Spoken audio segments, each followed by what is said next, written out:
Le ministre Moïse Kombi n'est cité que dans des scandales, et des scandales qui, parfois à la Coupe du Monde, ont fait mal. Parce que je vous ai parlé de quelques influenceuses qui se sont retrouvées à la Coupe du Monde. Parce que partout où est Moïse Kombi, c'est soit des influenceuses, soit c'est des petits garçons. Je vous avais déjà révélé, avec témoignage à l'appui, le récit du cuisinier de Moïse Kombi, qui est actuellement à la prison centrale de Kondengui et qui est presque en train de mourir. Ce garçon avait dit, mon patron a quelque chose, c'est que tant que il ne couche pas avec toi, tant qu'il ne te laboure pas, il va te déranger. Et puis, il te conduit d'abord dans ce qu'on appelle un voyage astral. Je ne sais pas comment ça se passe là-bas. C'est lui qui avait dit. Rappelez-vous. Sauf que peut-être pourrais-je vous remettre l'audio plus tard. On savait donc que lui, il était de ce côté-là, mais sauf qu'il joue de deux pieds. Il est bilingue, comme on dit vulgairement au pays. Et là encore, ce sont des scandales. Parce que l'argent a été détourné. Et cet argent-là, il utilise ça pour d'autres choses.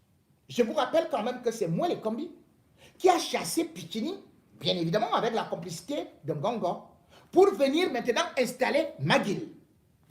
Je vous ai donné les chiffres de ce contrat mirobolant qui tournait à 55 milliards, mais qui plus tard est allé avec bien évidemment 6,5 milliards concernant la main-d'œuvre des expatriés, plus 4 milliards pour ses bonifications et tout et tout.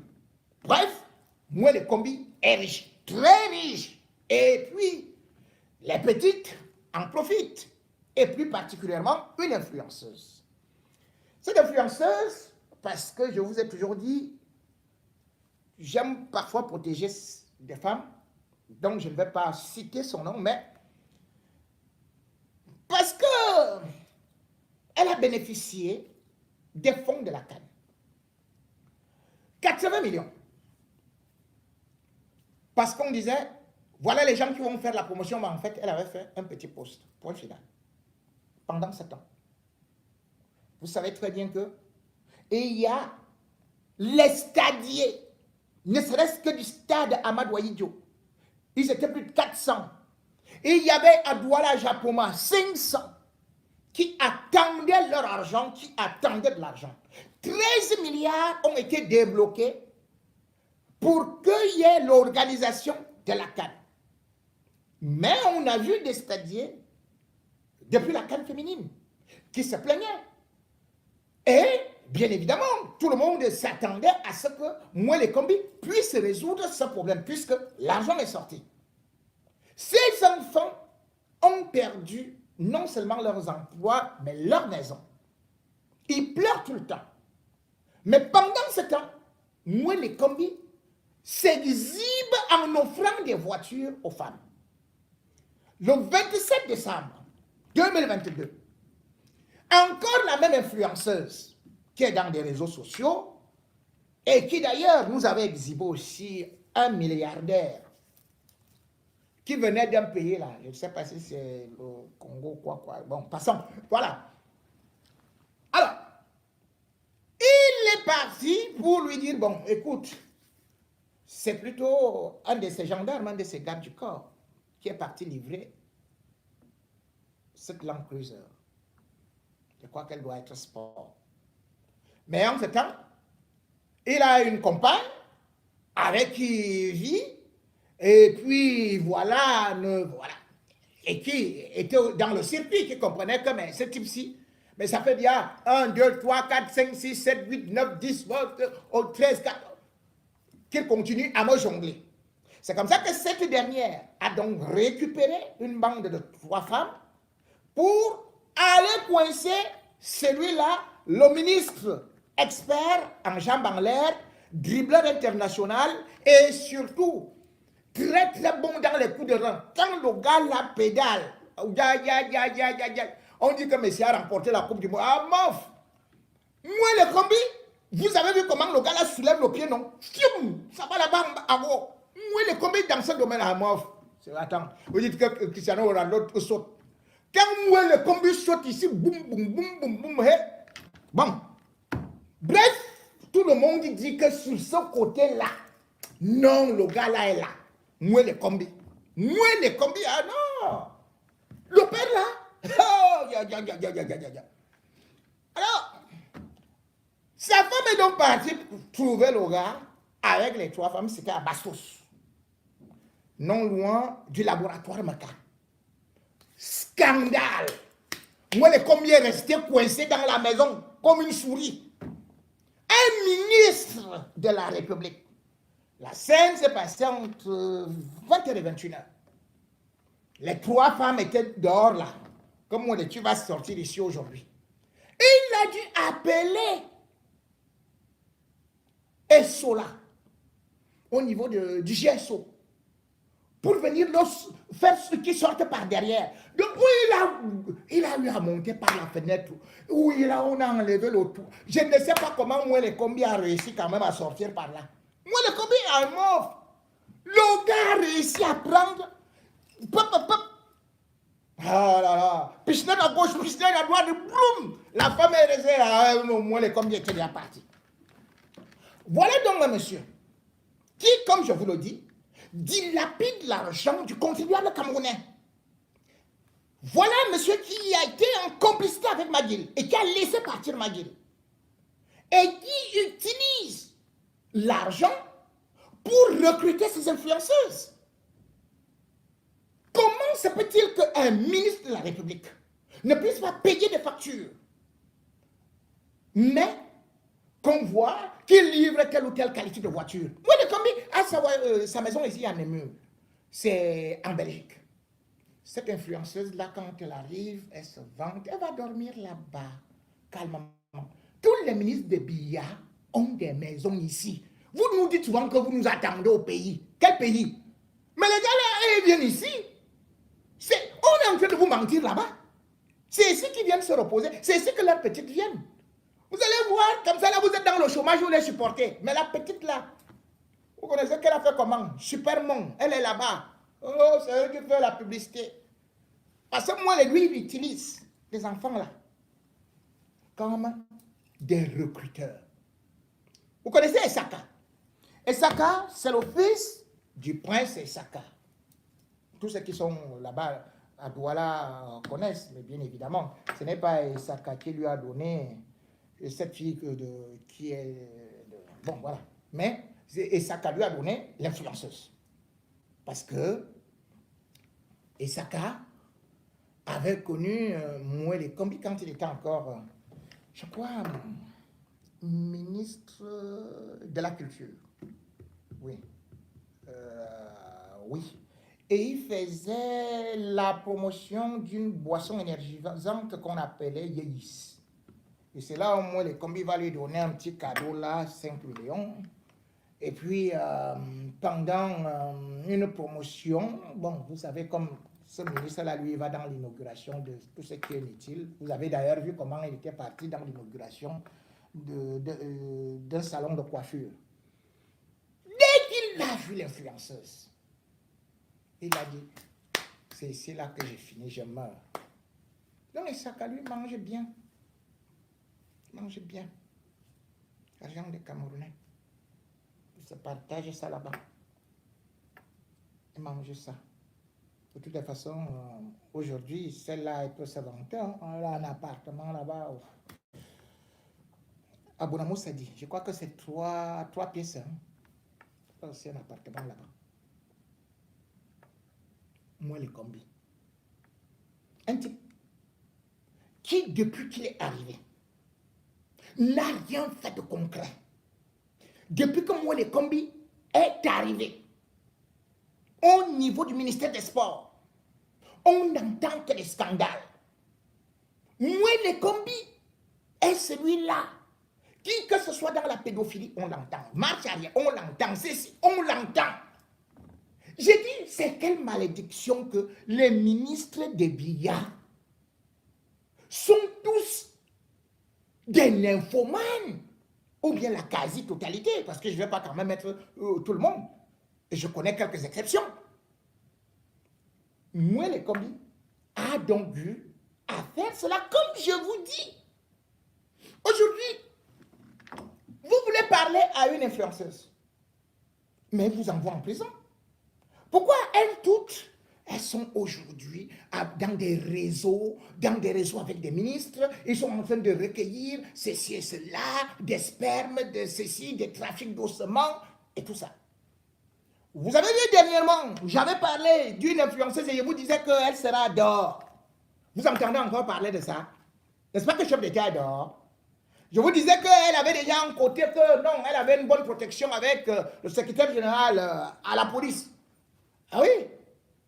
Mais pendant ce temps, vous avez quand même entendu des témoignages que j'ai mis ici, où quelqu'un disait quand même que oui, j'ai travaillé avec elle, et jusqu'à ce que, voilà, elle faisait le trafic non seulement des organes humains avec la famille royale Bamoun, la sœur du roi ou du prince, et puis de surcroît qu'il y avait un problème, attends, un trafic pas seulement d'organes normaux, mais qu'il y avait un trafic d'organes sexuels. C'est quelque chose qui devait être enquêté sérieusement. Mais comme eux tous, ils se tiennent et se reconnaissent, ça n'a abouti nulle part. Vous la voyez déjà narguer tout le monde. Et pourtant, au Cameroun, ça continue, c'est-à-dire que avec ces réseaux-là, où ces influenceuses-là apportent, piègent parfois des hommes qui peut-être sont naïfs et finissent par recueillir leur sperme. Je vais vous faire écouter un témoignage avant de vous dire aussi certaines personnalités qui peuvent être impliquées dans de tels trafics. Parce que quand on vous parle de ça, on se dit que non, certainement, c'est des histoires et tout. Mais le problème est que les gens témoignent, les gens disent, Charles Latébé le disait déjà, on a préféré le tuer. Mais il disait déjà, mais qu'est-ce que les ministres font? À récupérer les spermes à gauche et à droite, à boire du sperme. Parce que c'est mystique. Et aujourd'hui, on utilise beaucoup de femmes pour recueillir ce sperme-là. Et pour aller avec ça. Et ce trafic-là devient très juteux. Je vais donc vous mettre un témoignage. Ce n'est pas moi qui parle. Vous allez voir, je vais vous présenter la personne qui est en train de recevoir un témoignage.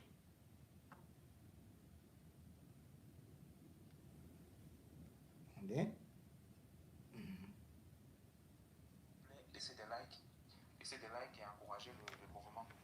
Salut DMG, salut tout le monde. L'histoire que je vais raconter, c'est une histoire qui date d'il y a 2 ans seulement. Oui. Quand j'ai eu la licence, j'ai dû changer d'école pour partir faire un cycle master ailleurs. Donc je suis allée dans une école assez prestigieuse dans la ville de Douala, une grande école populaire, genre ce qu'on appelle vulgairement les écoles des bobos quoi. Donc je suis allée là-bas pour faire mes 2 années de master et tout.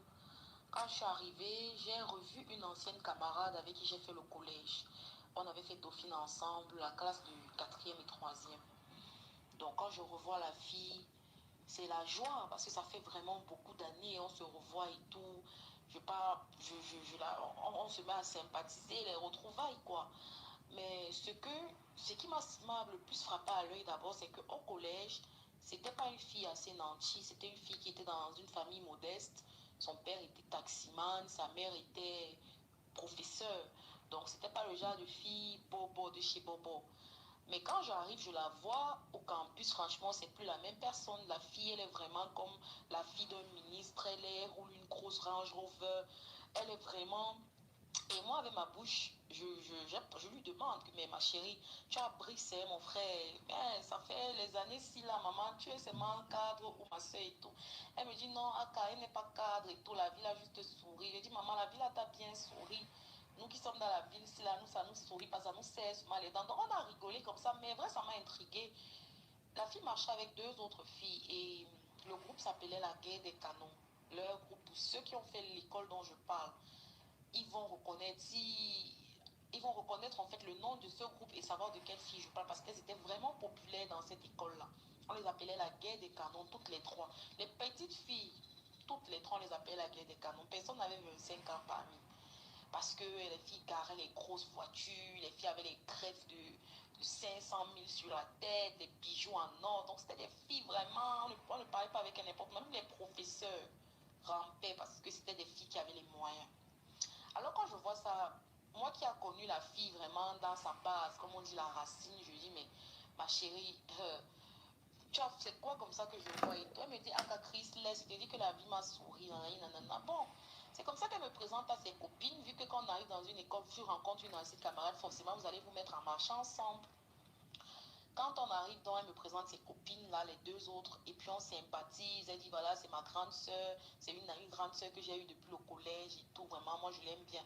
Les filles n'ont pas trouvé de problème parce que je marche avec elle, malgré que j'étais la plus pauvre, parce que là, vraiment, l'ironie a voulu que je sois la plus pauvre. Pourtant, au collège, c'était l'inverse, mais je me retrouve que je suis vraiment la plus pauvre parce que j'ai pas de voiture, je mets pas les grèves de 500 000 et tout ça. Je commence à fonctionner avec les filles. Cette période-là, je cherchais une maison parce que vu que je fréquentais maintenant en ville, j'avais besoin d'une maison dans les alentours. Je ne pouvais pas quitter d'où je vivais avant pour aller loin là-bas. Donc je cherchais une maison, un petit studio. C'est où quand je cherchais ça pendant un bon bout de temps, je ne trouvais pas. Donc c'était pénible pour moi tout le temps quitter loin à Japoma où j'habitais, revenir à l'école en ville et tout. C'est où un jour ma pote là en question me dit que mais pourquoi toi tu souffres même comme ça pour chercher la maison? Entre seulement dans notre groupe, entre véritablement dans notre groupe et tu n'auras plus le genre de problème là. Tu es là, tu cherches la maison. Tu cherches la maison de quoi? Je lui demande que maman, entrer dans quel groupe? Nous sommes déjà le groupe, on marche déjà ensemble. Elle dit, ah non, pas comme ça. Là maintenant, on marche ensemble, c'est vrai, mais tu n'es pas dans le groupe proprement dit. Là maintenant, tu es seulement sous couvert moi parce que voilà, c'est moi qui tire ta main, mais entre dans le groupe. C'est déjà la fille que maman, quand je me demande d'entrer dans le groupe, alors explique-moi, peut-être je peux être intéressée parce que je voulais comprendre en fait, vu que j'étais toujours intriguée par l'argent de cette fille-là qui ne travaille pas, mais d'abord l'école où on était super chère. C'est une école qui était au moins 1,2 million. Donc c'était cher. Quand moi je voyais mes pauvres parents se battre pour payer, moi-même il fallait quand même mon travail que je fais, que je me batte à compléter. Mes parents donnaient la moitié, je devais donner l'autre moitié. Mais je vois une fille comme ça qui vient elle claque la pension comme ça tout d'un coup d'1 million et poussière. Alors elle m'explique, elle me dit, ok, on va se voir le soir, je vais mieux t'expliquer de quoi je parle. Toute curieuse, le soir, je me suis précipitée, je suis partie pour suivre. C'est où la fille me dit que bon, en fait, je suis dans une organisation, elle appelait ça soi-disant comme une ONG. Je suis dans une organisation, c'est une dame qui est à la tête de cette organisation. Elle dit que la dame, c'est une femme célèbre du pays. Elle ne m'a pas donné le nom de la dame, mais elle m'a dit que c'est une femme célèbre du pays, une artiste que tout le monde connaît. C'est la dame qui a l'organisation. Le but, c'est quoi? On prend les jeunes filles, on vous loge, on vous nourrit, on vous donne tout ce que vous voulez, les écoles, si vous voulez celles qui veulent fréquenter, on vous paye les écoles très chères, on vous paye la voiture, ce que tu demandes, on te donne. Maintenant, on fait une facture. Si la facture, là, par exemple, a donné 40 millions, je dis n'importe quoi, genre, mettons, on t'a pris une maison, un appartement, on a payé peut-être 2 ans, on t'a pris... on t'a payé une voiture de ton choix, on t'a payé une école de ton choix, tout. Peut-être si ça fait 40 millions, on met ton nom, on met ta facture 40 millions. Maintenant, tu commences à rembourser l'argent. Tu rembourses comment? Cette fille-là devait donner le sperme des hommes. Comme vous comprenez, le sperme. Ça veut dire que tu dois chercher à coucher avec les hommes. On te montre les méthodes. On te donne des produits que quand tu vas avec l'homme, soit tu mets sur tes seins, soit tu mets sur ton nombril. Ça simule l'homme. Ça fait déjà que l'homme va beaucoup éjaculer et l'homme sera comme inconscient. J'espère qu'il n'y a pas les moins de 18 ans hein, connectés. Moins de 18 ans, allez, déconnectez-vous. Vous savez les grammages. Donc quand tu réussissais à remplir une bouteille, je vais prendre peut-être le grammage de la bouteille de petite Guinness comme ça, je dis n'importe quoi. Ce grammage-là, quand tu réussis à remplir ça, donc ça veut dire demi-litre, tu as 1 million. Tu dois remplir au moins une bouteille par mois. Tu dois remplir au moins une bouteille par mois à défaut plus.